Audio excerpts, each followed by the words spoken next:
우리가 신앙생활을 하다 보면 신앙이 뜨거울 때가 있습니다. 그러나 어떨 때는 우리의 신앙이 식어져 버릴 때도 있습니다.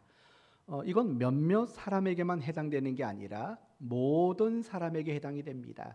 저에게도 해당이 되고 또 신앙의 연수, 신앙의 깊이가 남다른 여러분에게도 해당이 되는 겁니다. 어떨 때는 여러분의 신앙이 아주 뜨겁습니다. 그러나 어떨 때는 우리의 신앙이 너무 냉랭하게 식어져 버리는 그런 순간도 있음을 여러분은 잘 아실 겁니다. 사실 우리가 성경을 보면 성경에 나오는 인물들이 다 그런 과정들을 겪었다는 것을 우리는 압니다. 예를 들면 노아를 보십시오. 방주를 만들고 홍수의 심판이 끝날 때까지 그 방주 안에 기다리고 방주에 나와서 가장 먼저 하나님 앞에 제단을 쌓고 하나님께 예배를 드렸던 그 모습을 보십시오.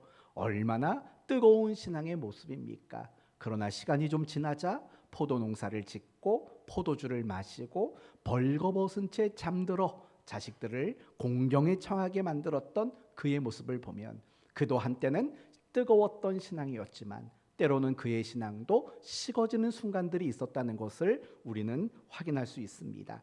여러분이 잘 아시는 엘리야도 마찬가지입니다.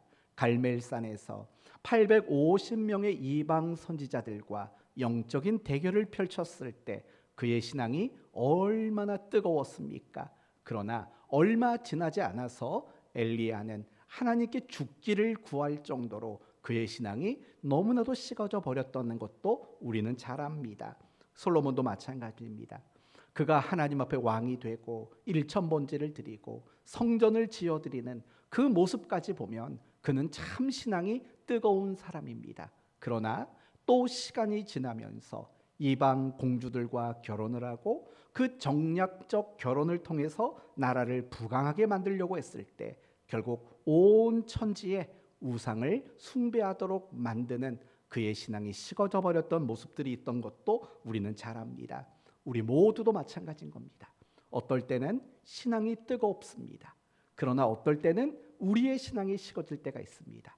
우리가 조금만 주의하지 않으면 얼마든지 그리고 언제든지 우리의 신앙이 식어질 수 있는 겁니다.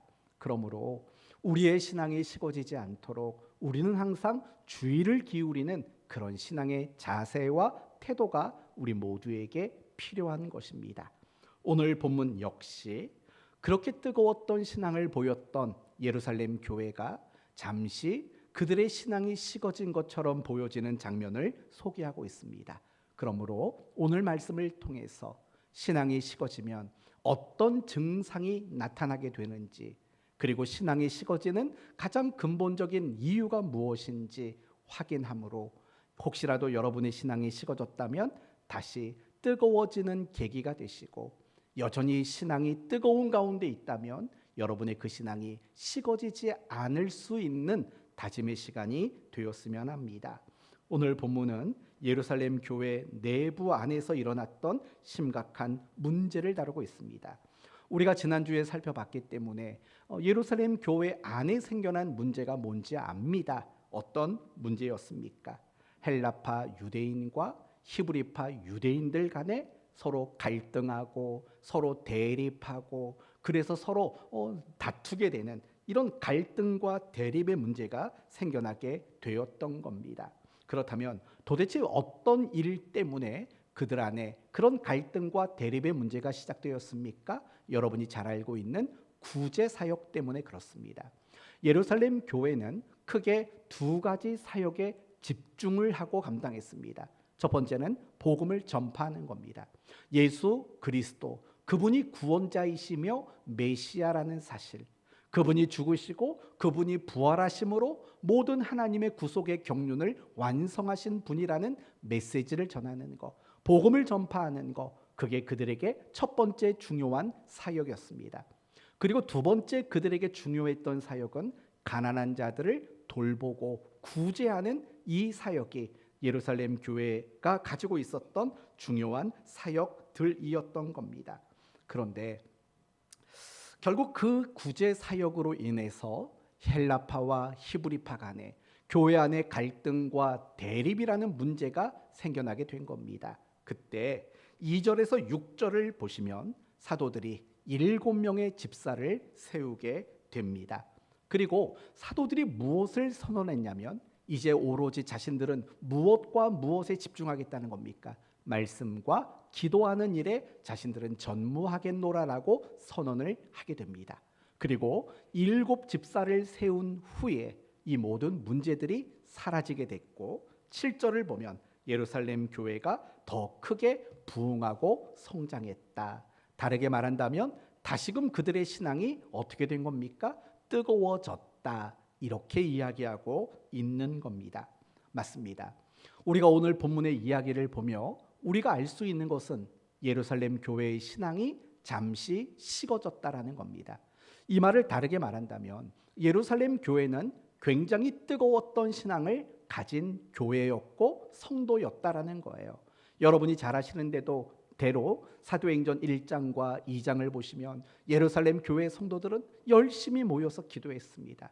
그러다가 오순절에 성령의 충만함을 받았습니다. 그리고 그들이 길거리로 뛰쳐나가 예수 그리스도 그분을 증거하는 삶을 살기 시작했습니다. 3장으로부터 5장까지를 보시면 그들이 가난한 자들을 구제하기 위해서 자신의 재산을 팔아 나누어 주는 귀한 일들도 감당했고, 사도들은 복음을 증거하다가 붙잡혀 재판을 받았고 생명의 위협을 당했지만, 채찍에 맞았지만, 감옥에도 갇혔지만 굴하지 않고 복음을 증거하는 그런 귀한 사명들을 잘 감당해 냈습니다. 이렇듯이 이런 모습들을 본다면 예루살렘 교회는, 그리고 성도들의 신앙은 대단히 뜨거워졌다는 것을 보게 됩니다. 그런데 그렇게 뜨거웠던 교회와 성도들 안에 어떤 문제가 일어난 겁니까? 서로를 향한 갈등, 대립, 논쟁, 다툼, 이런 식의 문제들이 그들 안에 생겨나게 되었다라는 거예요. 그러니 결국 그들의 신앙이 뜨거웠던 것을 잃어버리고 그들은 신앙이 식어져 버렸다라고 말할 수 있다라는 거예요. 사랑하는 성도 여러분, 여러분의 신앙이 항상 뜨거웠으면 좋겠습니다. 어떤 일이 있어도, 누군가에게 무슨 말을 들어도, 여러분이 어떤 문제를 만나도, 어떤 일을 겪게 되더라도 여러분의 신앙이 항상 뜨거웠으면 합니다. 그런데요, 그게 참 쉽지가 않다는 거 여러분 아시지요? 나도 모르는 사이에 나의 신앙이 식어져 버리고 나의 신앙이 곤두박질 쳐버리는 순간들을 얼마나 많이 경험해 보셨습니까? 방심하면 안 된다라는 거예요. 그렇게 뜨거웠던 오순절의 성령의 역사도 경험했던 예루살렘 교회와 성도들도 신앙이 아차하는 그 순간에 식어져 버리는 모습들을 우리는 잊지 말아야 하는 거예요. 지금은 여러분의 신앙이 뜨거워서 내 신앙은 절대로 식지 않을 것처럼 보이지만 그렇지 않습니다. 우리도 누구도 언제든지 주의하지 않으면 얼마든지 신앙이 식어져 버릴 수 있다라는 사실을 우리는 기억하고 잊지 말아야 합니다. 그러면 이제 여러분에게 한번 물어봅시다. 지금 여러분의 신앙은 식어져 있지는 않습니까? 그러면 과연 내가 신앙이 식어졌다라는 것은 어떻게 알 수 있는가? 이 부분을 생각해 봅시다. 간단합니다. 어떤 일이든 바로 그 일에 대한 증상이 나타나는 겁니다. 다시 말하면 이런 거죠. 내가 신앙이 뜨거웠을 때 나타나는 증상이 있고, 내 신앙이 식어져 버리면 나타나는 증상이 사실은 분명히 있기 때문인 거예요. 그렇다면 많은 증상들이 있겠죠. 신앙이 식어지면 어떤 증상이 일어날까요? 교회 가기 싫어. 그런 마음 생기겠죠. 또 신앙이 식어지면 어떤 증상이 일어날까요? 만사가 귀찮죠. 성경도 가까이 하고 싶지 않고 기도하는 것도 싫고 이런 식의 증상들이 분명히 나타나게 돼요. 말씀을 들어도 은혜가 되지 않고 찬송을 불러도 마음에 감동이 되지 않는 그런 순간들이, 그런 증상들이 분명히 나타나게 돼요. 그런데 오늘은요, 오늘 본문 안에서 신앙이 식어졌을 때 나타나는 증상이 무엇이 있는가를 여러분에게 두 가지로 말씀을 드리려고 해요. 첫 번째 증상은요, 하나님 또는 누군가에게 원망과 불평이 생겨나기 시작한다라는 거예요. 이건 굉장히 중요한 말이에요. 신앙이 식어진다라는 것은 말씀이 안 떠오르는 게 아니에요. 기도할 게 뭔지를 모르는 게 아니에요. 우리의 신앙이 식어지다 보면 하나님과 또는 누군가에게 원망과 불평의 감정들이 생겨나게 된다라는 거, 이게 바로 신앙이 식어졌을 때 나타나는 증상이에요. 오늘 본문의 예루살렘 교회의 모습을 보십시오. 이제 그들에게 어떤 모습이 나타났습니까? 서로 원망하는 모습이 나타나요. 서로 불평하는, 서로 불만족스러워하는 이런 모습들이 일어나게 되는 거예요. 이게 신앙이 식어지면 나타나는 증상인 거예요. 엘리야를 보세요. 신앙이 굉장히 뜨거웠던 사람이잖아요. 그런데 그의 신앙이 식어지고 그가 광야로 나갔어요. 그 광야에서 하나님께 뭐라고 말했는지 아세요? 이렇게 말했어요. 여호와여, 넉넉하오니 지금 내 생명을 거두시옵소서. 무슨 말이죠? 쉽게 말하면 차라리 날 뭐 해달라는 겁니까? 죽여주십시오 라고 하나님께 불평하는 거예요. 그러면서 이런 말도 덧붙여요. 지금은 나만 남았습니다. 나만 남았습니다 라고 하나님께 원망과 불평을 토로하고 있는 거예요. 신앙이 식어졌더니 그 엘리야의 입에서, 그리고 엘리야의 그 마음 속에서 원망과 불평의 감정들이 솟아나기 시작을 하는 거예요. 구약의 이스라엘 백성들을 보세요. 그들이 홍해 바다를 건넜을 때 얼마나 그들이 신앙이 뜨거웠습니까? 막 미리암의 노래하면서 막 그들이 홍해 바다를 건너고 대대적인 찬송을 부르는 장면 여러분 잘 아시지 않습니까? 그런데 딱 3일 동안 그들은 그 이후에 물을 얻지 못했습니다. 그랬을 때 그들의 입에서 어떤 말이 나왔냐면, 우리를 죽일 곳이 없어서 여기를 우리 매장지 삼으려고 우리를 데리고 나왔습니까? 라고 말을 해요. 이게 몇 년 지나서 나왔던 말이 아니에요. 그들이 홍해 바다를 건너고 그 홍해 바다를 건넌 후에 그렇게 놀라운 찬송을 드린 지 고작 3일 만에 있었던 일이라고요. 그러니 그들이 신앙이 충만했을 때에는 찬송하는 소리가 나왔지만 그들의 신앙이 식어지자 우리를 죽이려고 원망과 불평의 감정들을 지금 쏟아 놓고 있는 것을 우리는 보게 되는 거예요. 사실 우리도 마찬가지인 거예요. 여러분이 신앙이 뜨거워졌을 때 원망과 불평의 말이 나오던가요? 아니에요.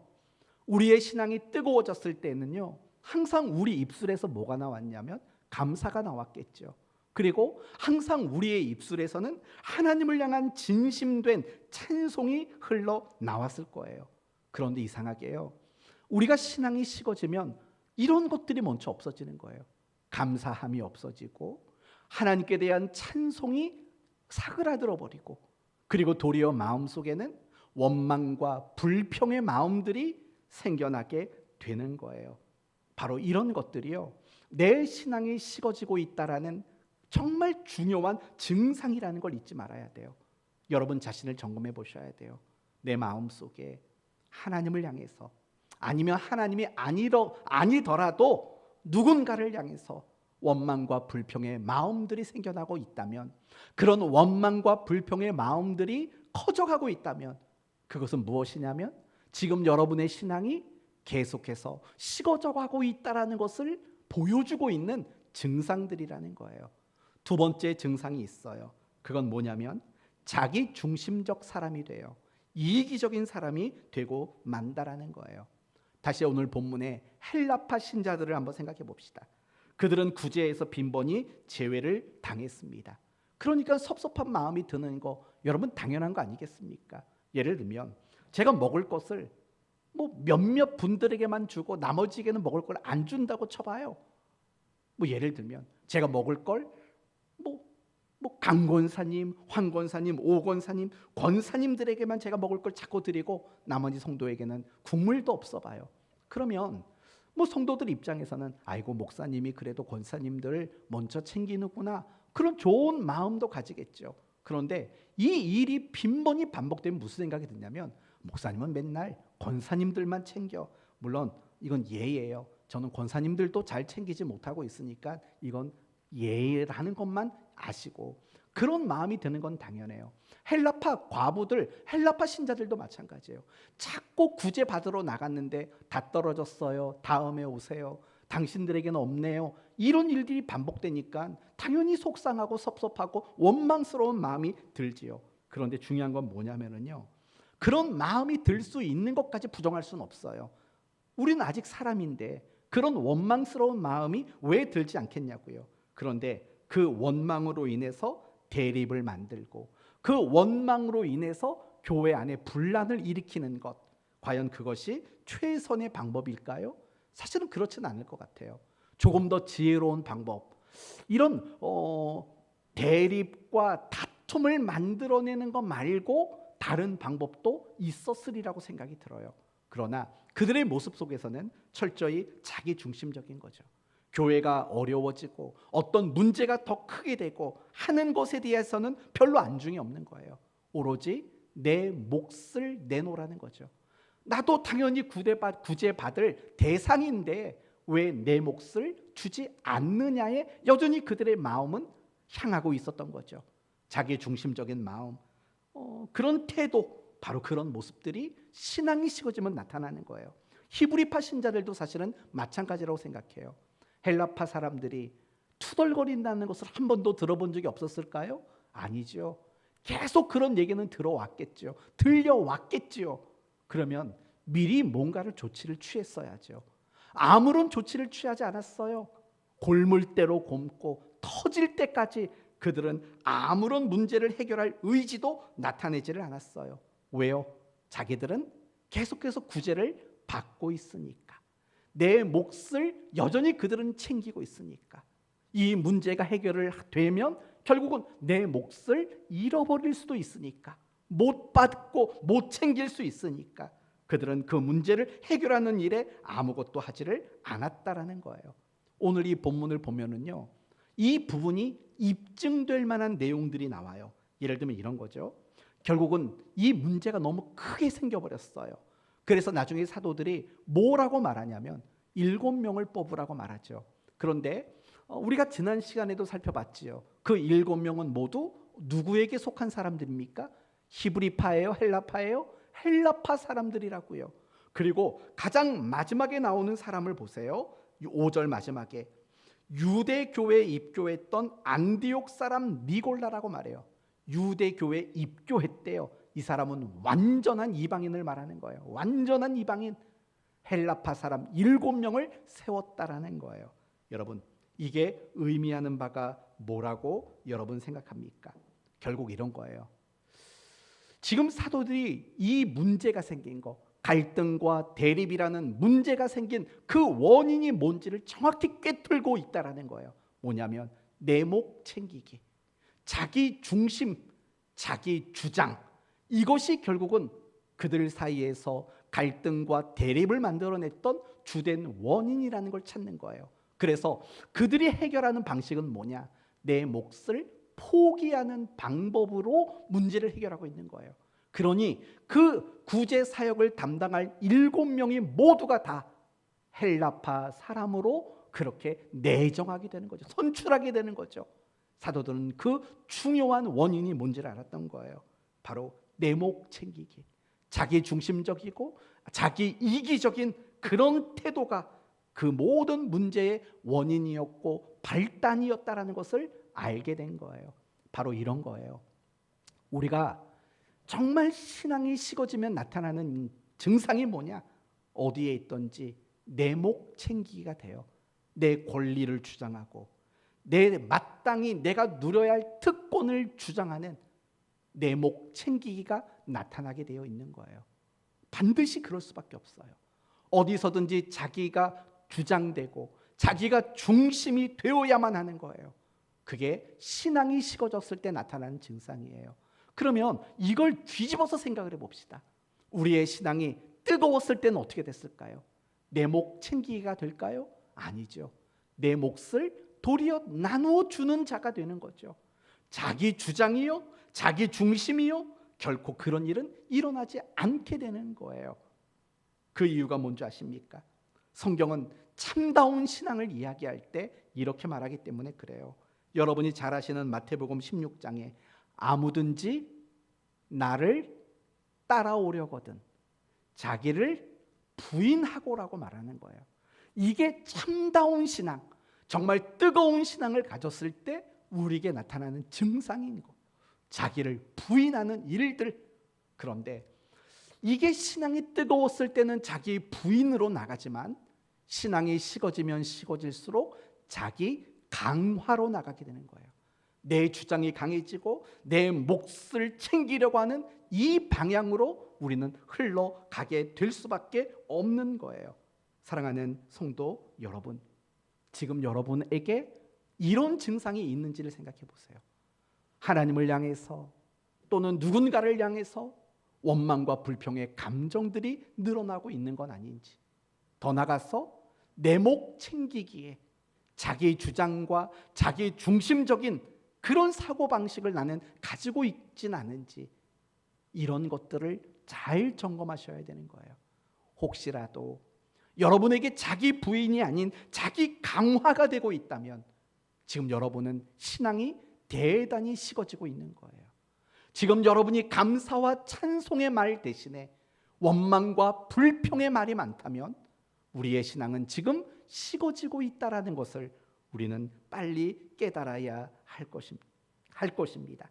그렇다면 이제 두 번째로 생각해 볼 것은 왜 신앙이 식어지는가, 그 이유가 뭔가를 이제 우리는 생각해 봐야 됩니다. 과연 예루살렘 교회는 신앙이 왜 식어졌을까요? 열심이 없었기 때문일까?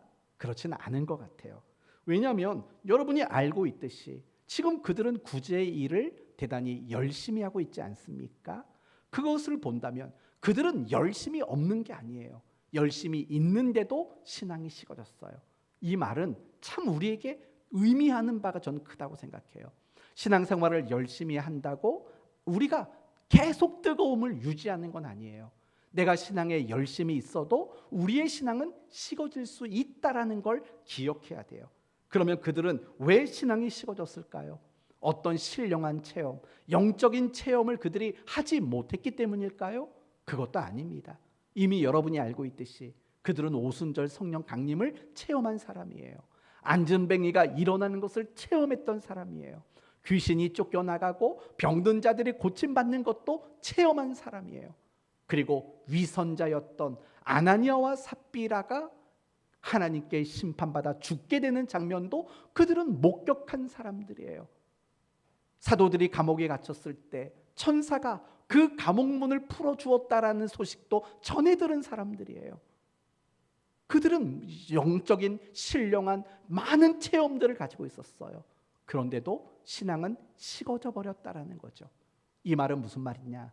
내가 지금까지 신앙생활하면서 하나님의 은혜를 많이 경험했고 그 은혜 안에는 정말 신앙적 체험이라고 할 만한 것들을 내가 경험했을지라도 그래도 내 신앙도 얼마든지 식어질 수 있다라는 것을 우리에게 말해주고 있다라는 거예요. 그렇다면 열심도 있었고 그리고 신앙의 체험도 있었음에도 불구하고 그들이 신앙이 식어져 버린 이유는 과연 무엇일까? 두 가지로 여러분에게 말씀을 드릴 겁니다. 첫 번째, 그들은 말씀과 기도에 대한 집중력을 잃어버렸기 때문입니다. 말씀과 기도에 대한 집중력을 잃어버린 거예요. 4절 말씀을 보시면 사도들의 결단이 나와요.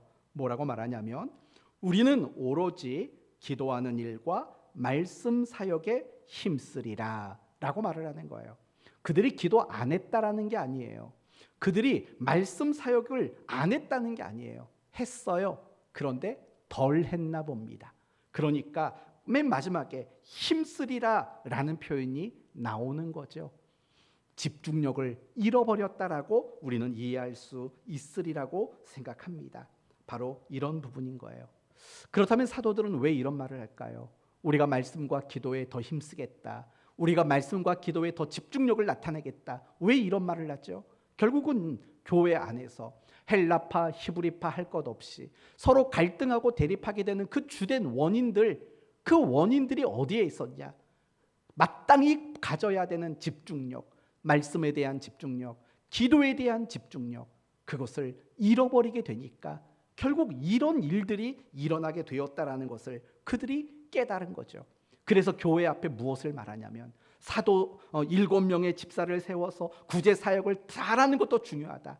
그러나 정말 더 중요한 것은 뭐냐면 다시금 교회와 성도가 말씀과 기도에 대한 집중력을 회복하는 것, 그게 더 중요한 일이다라고 말하고 있다라는 거예요. 이제 이 부분을 조금만 더 자세히 설명을 해보도록 하겠습니다.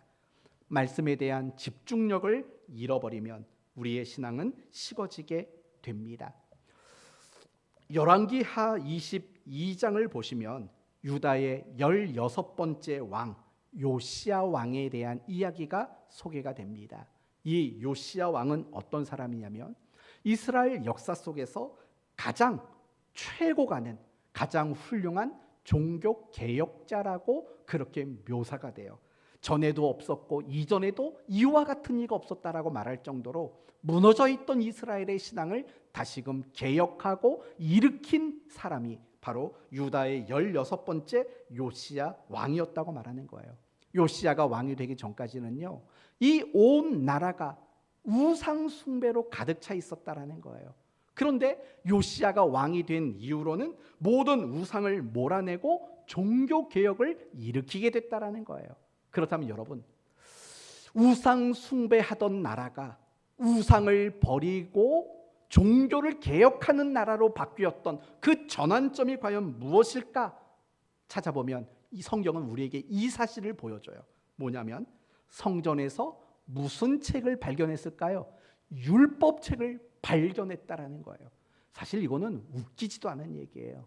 왜 웃기지도 않냐? 성전에 율법책이 있는 거 너무 당연한 거 아닌가요? 너무 당연한 거죠. 그런데 성전에서 율법책을 발견했대요. 여러분, 이건 무슨 말이에요? 요시야가 왕이 되기 전까지는요, 이 율법책이 어디에 있는지 누구도 관심이 있었을까요? 없었을까요? 관심이 없었던 거예요. 율법책을 찾아볼 사람도 없었고 율법을 읽어볼 사람도 없었고 그걸 요구하는 사람도 없었던 거예요. 그러니까 당연히 성전 안에 있어야 될 율법책을 발견했다라고 이야기를 하게 되는 거예요. 그러니 요시야가 왕이 되기 이전까지는 그들이 말씀을 내동댕이 치고 그들이 살았다라는 것을 우리에게 보여주고 있는 거 아니에요. 그러나 요시야가 왕이 되고 성전에서 율법책을 발견하고 그것을 백성들 앞에 낭독시키고 그 낭독된 말씀대로 백성들이 준행하도록 지도하고 이끄는 일들을 요시야가 했다라는 거예요. 여러분, 한 나라의 종교개혁, 식어질 대로 식어졌던 나라가 다시금 뜨거워지는 나라가 될 수 있었던 그 전환점 속에는 결국 하나님 말씀에 대한 집중력 회복이 중심하고 있다는 것을 우리는 알 수 있는 거죠. 이걸 개인의 이야기로 바꿔보도록 하겠습니다. 우리가 성경을 보면 열왕기하 12장에는 이번에는 요아스에 대한 이야기가 나와요. 요시야, 요아스, 막 그 사람이 다 그 사람 같고 헷갈리지만 요아스라는 사람이 나와요. 그런데 이 요아스는요, 선하고 정직하고 훌륭한 왕이었다라고 평가를 해요. 그런데 물론 그 통치 말년에 가서는요, 요아스도 신앙이 변질되고 말았다라고 이야기를 해요. 그런데 흥미로운 것은요, 이 표현이에요. 열왕기하 12장 2절을 보면 요아스는 제사장 여호야다가 그를 교훈하는 모든 날 동안에는 여호와 보시기에 정직히 행하여라고 말해요. 누구 이름이 등장해요? 여호야다라는 제사장의 이름이 등장해요. 이건 단지 그 제사장의 이름만 소개하는 게 아니라 요아스 왕은 그 제사장으로부터 끊임없이 무엇을 교육받았다라는 거예요? 말씀으로 교육받은 거예요. 하나님 말씀에 대한 집중력을 가지고 나라를 통치할 수 있었다라는 거예요. 그런데 중요한 것은요, 그 여호야다라는 제사장이 죽은 후에는 결국은 변질되고 말았어요. 왜요? 뭘 잃어버렸을까요? 말씀에 대한 집중력을 잃어버리고 말았다라는 거예요. 아브라함도 사실은 마찬가지 아니에요? 창세기 12장 3절인가 나오는 말씀을 보면 아브라함이 무엇을 쫓아갔고라고 그러죠? 말씀을 쫓아갔고라고 말을 해요. 그가 말씀에 대한 집중력이 있을 때는요, 이게 어마어마한 일들을 한 거예요. 고향, 본토, 친척, 아비집을 떠나요. 어느 곳으로 가라도 아니고 내가 앞으로 지시할 땅으로 가래요. 그게 쉬운 일은 아니잖아요. 근데 이상한 거는요, 하나님 말씀에 대한 집중력을 가지니까 인간적으로는 상상할 수 없는 그 일들을 해냈다라는 거예요. 그런데 시간이 흘러서 그 하나님이 약속하신 말씀에 대한 집중력을 잃어버렸을 때는 어떤 일들이 일어난 줄 아십니까? 하갈이 등장해요. 하갈이. 이스마엘이 등장해요. 그리고 엘리에셀이라는 종을 양자 삼겠다라는 것으로 등장하게 돼요. 그 차이가 뭔지 아세요? 말씀에 대한 집중력의 차이였다라는 거예요. 우리가 하나님의 말씀에 대한 집중력을 잃어버리면은요, 목사도 신앙이 식어질 수밖에 없는 거예요. 그 이유는 간단해요. 성경 말씀은 곧 하나님의 말씀인 거예요. 히브리서 4장 12절에 이런 말이 나오죠. 하나님의 말씀은 살아있고 활력이 있어 좌우에 날선 어떤 검보다 뭐하다고요? 예리하여 라고 말을 해요. 하나님의 말씀은 좌우에 날선 어떤 검보다도 더 예리하여 라고 말을 해요. 그래서 우리의 혼과 영과 관절과 골수를 찔러 쪼개기까지 하여 또 마음의 생각과 뜻을 판단하느니라고 말해요. 말이 복잡하죠? 간단히 말하면 이거예요. 말씀 속에는 생명력이 있다라는 거예요. 그래서 하나님 말씀에 대한 집중력을 가지게 되면은요, 그 말씀이 가지고 있는 생명력이 우리에게 공급이 되게 되는 거예요. 그래서 로마서 10장을 보면 하나님의 말씀을 들을 때 믿음이 생겨난다고 말해요. 그리고 디모데후서 3장에서는 말씀을 들을 때 구원에 이르는 지혜를 얻게 된다고 말해요. 그리고 계속해서 말씀을 들을 때 모든 선한 일을 행할 능력을 갖추게 된다라고 말을 하는 거예요. 여러분, 이 모든 일들, 우리가 구원을 받고 구원을 받은 이후에 능력을 갖게 되는 것, 이 모든 것들은 어디에서 오는 거냐면 하나님 말씀에 대한 집중력에서 나온다라는 거예요. 사랑하는 성도 여러분, 여러분이 하나님 말씀에 대한 집중력을 잃어버리면 우리도 얼마든지 신앙이 식어져 버릴 수 있다라는 거예요. 말씀에 대한 그 집중력을 잃어버려서 말씀의 지도를 받지 않고 말씀 안에서 생명을 공급받지 못하면 우리는 한순간에 신앙이 식어져 버리는 사람이 될 수밖에 없다라는 거예요. 그러나 반대로 여러분이 말씀에 대한 집중력을 회복하게 된다면 다시금 여러분의 신앙은 더 뜨거워지는 신앙이 얼마든지 될 수 있다라는 거예요. 여러분에게 권면합니다. 하나님 말씀에 대한 집중력을 다시 회복할 수 있기를 바랍니다. 말씀 속에서 성령의 음성을 들으시고 말씀 속에서 하나님이 나를 권면하고 이끌어 가시는 것들을 확인하고 발견하는 삶을 매일 살아가셨으면 좋겠어요. 그럴 때 여러분의 신앙은 식어지지 않는, 도리어 뜨거워진 신앙을 갖게 될 줄로 믿습니다. 기도도 마찬가지인 거예요. 우리가 기도에 대한 집중력을 잃으면 신앙이 식어져요. 여러분, 엘리야를 보세요. 엘리야가 갈멜산에 있을 때, 광야에 있을 때, 여러분 그의 모습 속에 가장 두드러진 차이가 뭔지 아십니까? 기도의 집중력의 차이인 거예요. 야고보서 5장에서는 엘리야를 기도의 사람이라고 이야기를 해요. 그런데 그가 기도에 대한 집중력을 잃었던 광야에서는 그의 입술이 어떻게 됩니까? 죽기를 구하는 입술이 되고 마는 거예요. 예수님의 제자들도 마찬가지예요. 예수님의 제자들은 3년 동안 제자의 삶을 살았지만 단 한 번도 제자다웠던 적이 별로 없는 사람들이에요. 늘 엉뚱한 것을 기대하고 늘 제자답지 못했고 예수님을 버리고 도망치고 부인해버렸던 그들이라고요. 왜 그랬을까요? 그들은 단 한 번도 기도에 대한 집중력을 갖지를 못했어요. 예수님이 체포당하시는 날밤 겟세마네 동산에서 특별히 기도할 것을 당부했죠. 너희가 시험에 들지 않도록 깨어서 기도하라.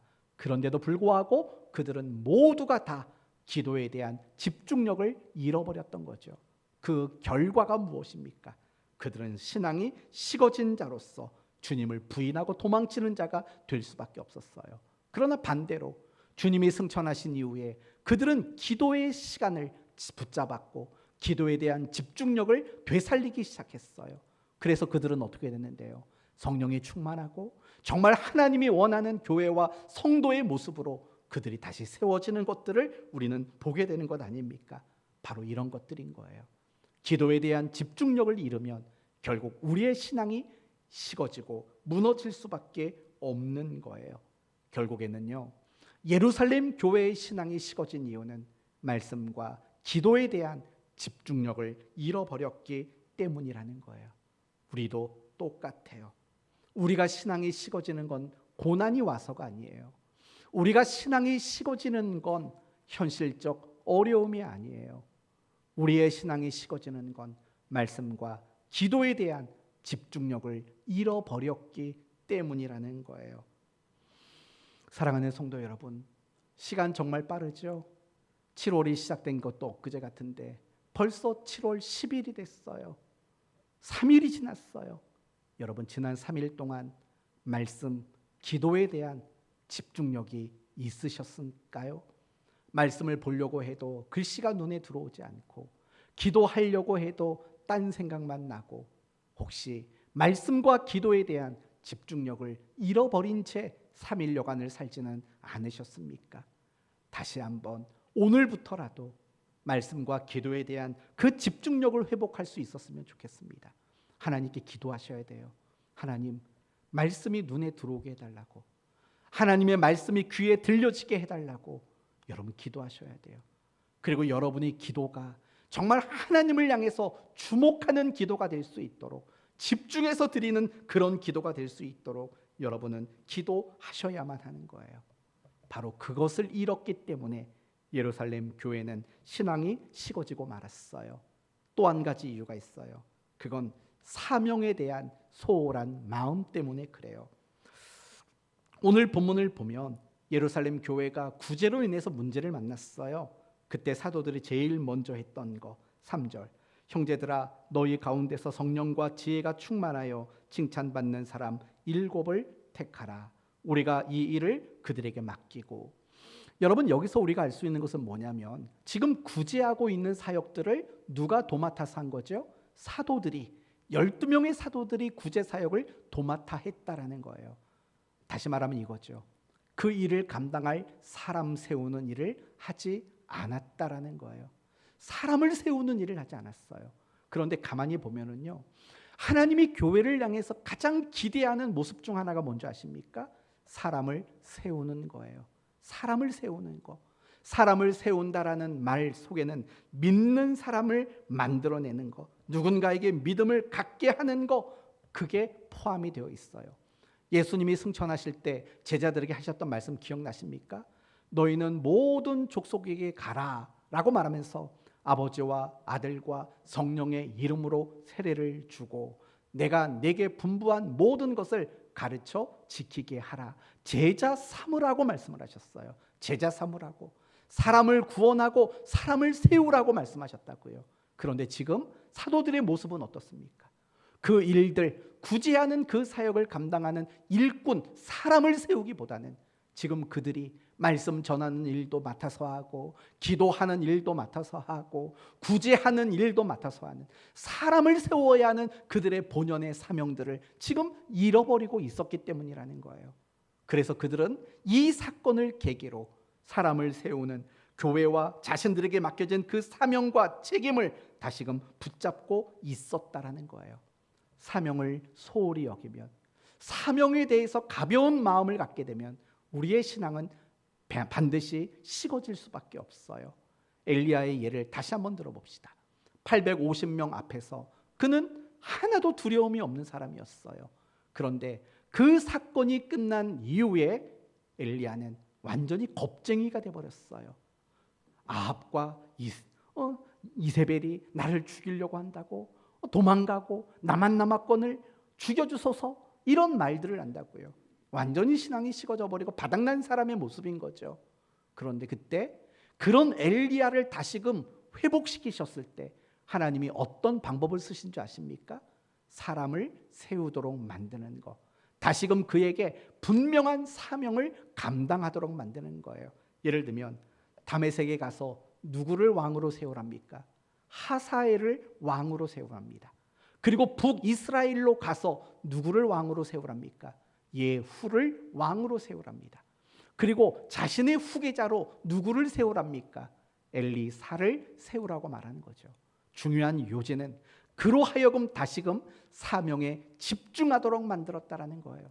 그리고 그 사명에 집중했을 때 엘리야는 다시금 갈멜산의 그 모습으로 그의 신앙이 회복되어졌던 것을 우리는 알고 있습니다. 우리의 신앙이 왜 식어질까요? 사명의식이 없는 거예요.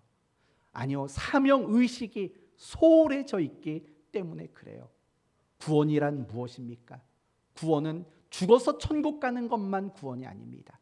구원은 사명의로의 초대입니다. 사실은 성경이 우리에게 말하는 구원의 굉장히 많은 분량은 사명의로의 초대를 대단히 많이 설명해요. 너희는 그리스도의 몸이요. 여러분, 이 모든 것들은 사명과 직결되는 거예요. 우리는 하나님의 동역자들이요 라는 그 말도 철저히 사명과 연관되어 있는 거예요. 우리가 주님의 손이 되고 우리가 주님의 발이 되어지는 것, 그게 바로 구원으로의 초대인 거예요. 구원의 의미인 거예요. 하나님은 여러분 개인을 향해서 어떤 사명을 맡기셨다고요. 하나님은 여러분 가정을 향해서도 어떤 사명을 맡기셨다고요. 하나님은 우리 교회를 향해서도 어떤 사명을 맡기셨다고요. 그런데 우리는 그런 사명 의식들이 너무 희미한 채 살아가고 있는 거예요. 내가 감당해야 될 사명에 대한 집중력을 우리는 잃어버릴 때가 너무나도 많이 있는 거예요. 그 사명을 붙잡고 그 사명을 위해 애를 쓰지 않는데 우리의 신앙이 어떻게 안 식어지겠습니까? 지금 여러분이 목숨 걸고 지금 여러분이 열정적으로 감당하는 사명은 과연 어떤 겁니까? 그것이 교회 안에서 뭐 어떤 일을 해야만 그것이다라고 말하는 게 아니에요. 정말 내가 지금 목숨 걸고 감당하려고 하는 그 사명은 과연 뭐가 있는가? 나는 있기나 한가? 그걸 잃어버린 채 나는 살고 있다면 어쩌면 그 모습은, 그런 우리의 모습은 엘림에 있었던 그 엘리야의 모습과 하나도 다르지 않을 거라는 겁니다. 신앙의 모습이 말입니다. 사랑하는 성도 여러분, 결국은 이겁니다. 말씀, 기도, 사명, 바로 이런 것들에 대한 집중력을 잃어버리면 우리 신앙은 절대로 뜨거워질 수가 없어요. 말씀과 기도와 사명에 대한 집중력을 잃어버리면 우리는 식어질 수밖에 없다는 것을 꼭 기억하셨으면 좋겠습니다. 그리고 저와 여러분 모두가 말씀과 기도와 사명에 대한 집중력을 다시금 회복할 수 있기를 바랍니다. 이제 끝으로요. 그러면 우리는 왜 말씀과 기도와 사명에 대한 집중력을 놓치고 말 것인가, 놓치게 되는가라는 부분인 거죠. 몰라서는 아닌 것 같아요. 그렇죠? 말씀이 중요하다, 기도가 중요하다, 사명을 감당해야 된다. 이거 모르실 분은 안 계신다고 생각합니다. 그러면 바빠서일까요? 사실 그것도 아니라고 생각이 듭니다. 우리는 몇 년 전까지만 해도 코로나 시기를 보내왔습니다. 초창기에는 주일 예배도 성도들이 다 모여서 예배 드리지 못했던 시간들이 있었죠. 온라인으로 예배하고. 그러다 보면 우리는요, 사실은 코로나 이전보다도 시간이 훨씬 더 많아졌다고요. 그렇다고 우리가 어디 가서 친구들 만나서 밥 먹고 놀러 다니는 거, 이런 일들도 못했던 시대였잖아요. 그리고 가만히 보면은 우리는 시간이 훨씬 더 많았던 시간들이었어요. 코로나 시대 때 말이에요. 그러면 그때를 뒤돌아보세요. 코로나 때 내게 주어진 시간이 많았을 때 나는 더 많이 말씀을 봤었나? 나는 더 많이 기도를 그럼 했나? 생각해 보면 또 그것도 아닌 것 같아요.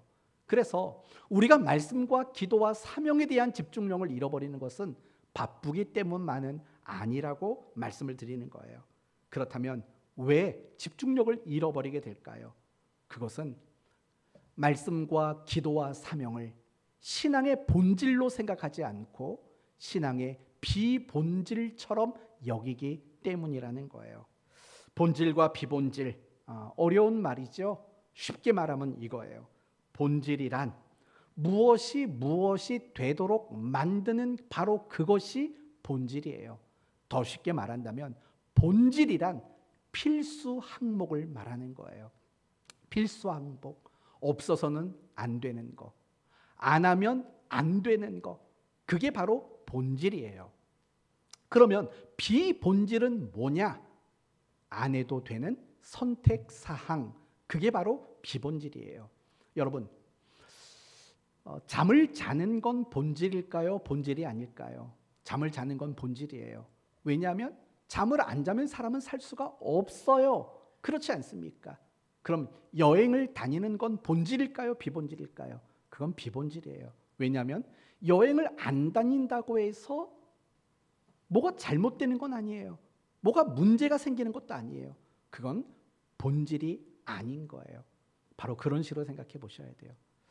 많은 사람들이 말씀과 기도와 사명은 중요하다고 생각해요. 하지만 실질적으로는 비본질 취급을 하는 거예요. 옵션 또는 선택사항으로 여기는 경우가 많아요. 더 쉽게 말하면 이거예요. 하루를 살면서 뭐 오늘 말씀 보든 안 보든 그게 뭐 대단히 중요해? 뭐가 중요해? 기도하고 안 하는 거 오늘 하루가 뭐가 중요해? 라고 생각하는 거죠. 오늘 하루 내 사명에 대해서 고민하지 않는 거 그게 뭐 대수야? 라고 말씀과 기도와 사명에 대해서 비본질 취급을 하게 되는 거예요. 그러다 보면 어떤 일이 일어나는 줄 아세요? 모든 우선순위에서 말씀과 기도와 사명은 밀리게 되어 있어요. 왜요? 비본질이니까. 나름대로 내가 생각하는 본질들이 있겠죠. 즐기는 거, 누리는 거, 그런 것들이 본질로 생각돼 보니까 말씀과 기도와 사명을 감당하는 일들은 항상 우선순위에서 밀려요. 그래서 일주일을 살아도 성경 한번 보지 않고 한 주간을 살아도 정말 하나님께 집중해서 기도하는 시간들이 없는 거죠. 내게 맡겨진 사명을 어떻게 하면 잘 감당할 수 있을까를 고민하는 시간들이 없는 거죠. 결국 그런 것들이 문제인 거예요. 말씀과 기도와 사명 감당하는 거, 그걸 본질이라고 여기지 않기 때문에 그런 거예요. 사랑하는 성도 여러분, 신앙생활은 간단하고 명확해야 되는 겁니다. 신앙생활을 정말 잘하는 사람들은 단순해요. 아주 단순해요. 그런데 신앙생활을 잘 못하시는 분일수록 복잡해요. 생각이 많아요. 고민이 많아요. 그건 아직도 신앙생활 속에서 무엇이 본질이고 무엇이 비본질인가에 대한 명확한 기준과 결정이 내려지지 않았기 때문인 거예요.